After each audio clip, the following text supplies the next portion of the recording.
magbabago na ako. Mga gawain na kontra sa buhay ko, papalitan ko na din ang lifestyle ko. Gawing maayos na ang istorya ko. Mga bad habits, umalis kayo,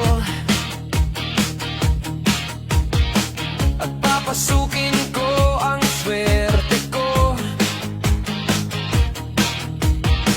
Papagandahin mga pangarap ko, at magiging macho at hot pa